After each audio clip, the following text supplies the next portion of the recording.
All right, guys. So I think I'm onto something. I don't know though. This is all trial and error for me. So here's what I'm thinking. So I made up this CAD drawing here that I'm thinking is going to sit right here. It's kind of hard to see it. Okay. And then I'm going to have the arm go towards the back of the motor and then go down and hook up here on the control arm. From what I'm reading, some people say it's not great to go to the control arm. You can go to the sway bar. Other people have gone to the control arm with no problems, so I'll start with the control arm, and because I don't have a sway bar. So I got to make this into some metal and go from there. We'll see. All right, so we'll turn this into some metal, and there we go. All right, so here's what I'm thinking. This will mount here or here. All right, and then get the sensor, and then the height sensor will mount to it like that. That keeps it out of the way of the brake line. And I just got to make sure that it clears the axle. Well, yeah, it'll clear the axle. So that might work there. Let's see if we can get it better. So that's kind of what I'm thinking there. All right. So it's difficult to do by yourself.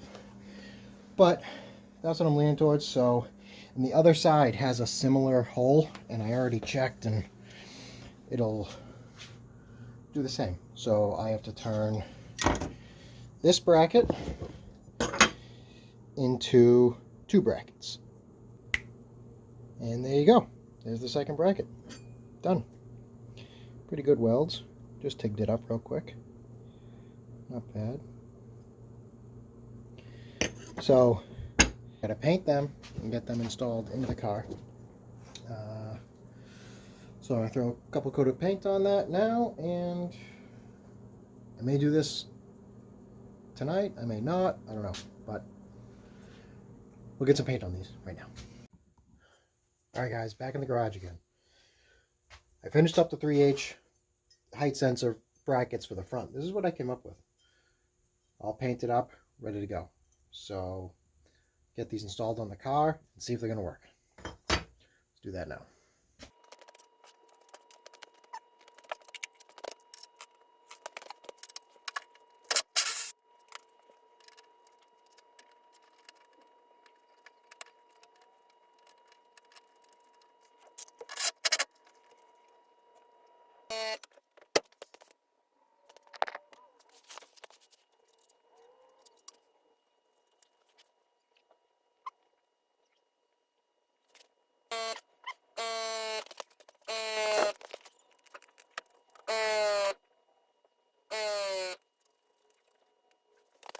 Alright, so I'm here working on the back now, and this is what I've come up with. So, like this. That's the plan. I'll have a mounting point up here for the rod, and yeah, I think that looks pretty okay. So, the way I'm going to mount it is by using this bracket that I made. It's just going to go something like that, and I'll drill and tap the lower control arm. Nice clean finish. There we go. So I'm just going to weld some captive nuts on here and here, and then I'll paint it. Alright, so we're making some progress. We'll see where this goes. There we go.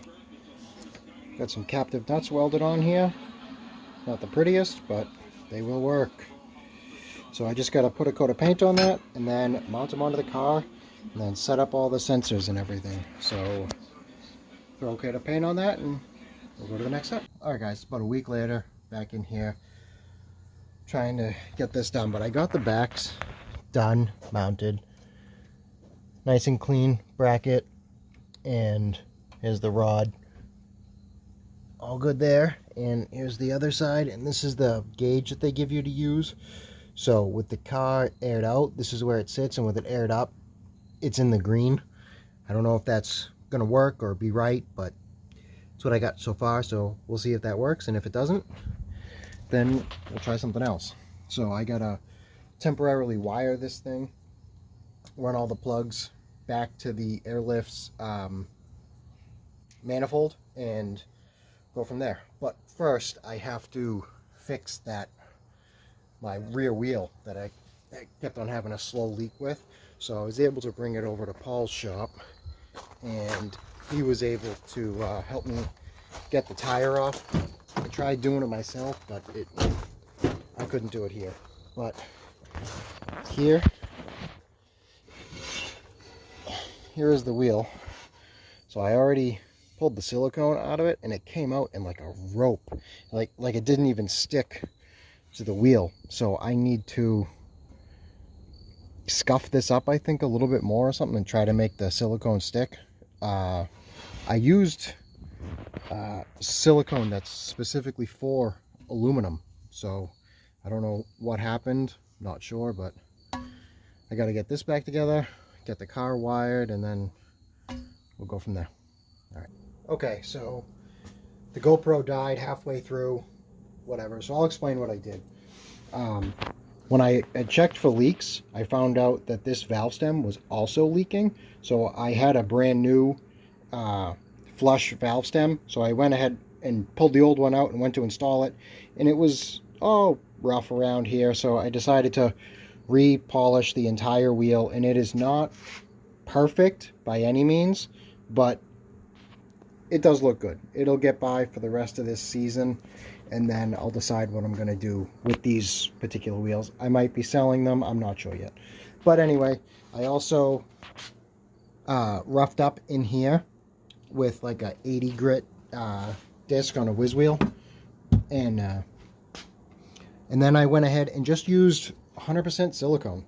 I used other stuff before, and it didn't work. And that stuff was for aluminum. So in my day-to-day work, I use stuff like this all the time, and it does stick to aluminum. So hopefully that solves my issue, but I can't go any further with this project until this cures and I can get the tire back on.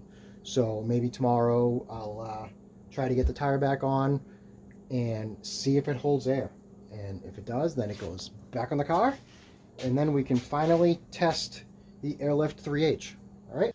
Hey guys, back in the garage again. I haven't been in here in a week or so. I've been working a lot, but I was able to get the tire back on the rim. This was the one that kept on leaking, and it was leaking out of the right in here.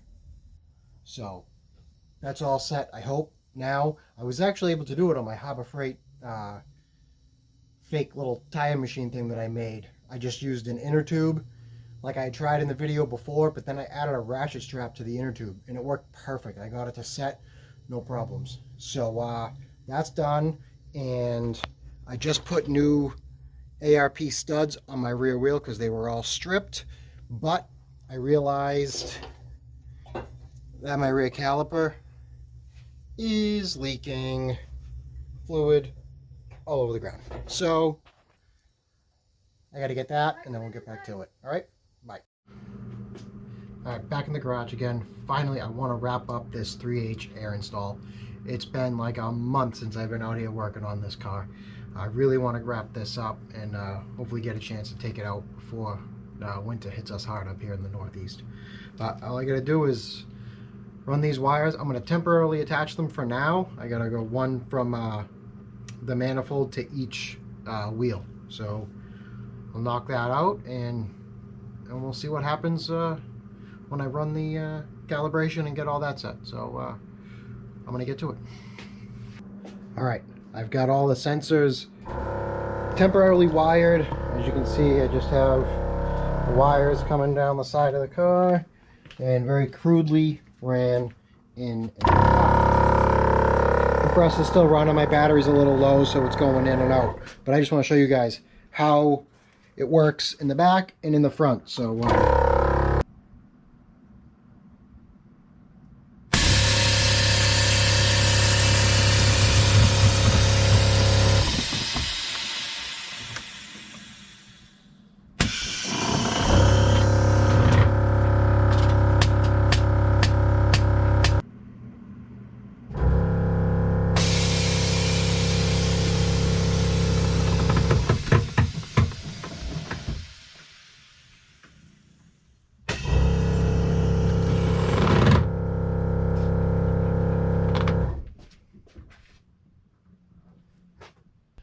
all right, guys, the 3H is installed in the Focus. It's all done, going through the motions. I'm very happy with it. Hopefully it's a great addition to the car. You know, when I have people in the car, when it's just on the pressure setting, the car still goes down. So hopefully with these height sensors, when you add some weight into the vehicle, it'll adjust and come back up and still ride just the way I want it. Because I don't know if you guys can see this, when I air this out, this touches this right here. So if I hit that going down the highway, I don't want to hit that going down the highway. So but I'm happy. I'm very happy that that's installed. So if you guys want to see more of this, please comment in the video and let me know. Or if you guys want to see anything else, please comment and let us know. And we'll try to make something happen. But I do have another video that I'm going to be working on next, and that's going to involve the CR80 project here. That's going to be going into my shifter cart. And that is basically built just to beat Justin. So thanks for watching, thanks for subscribing, and I will see you guys in the next video.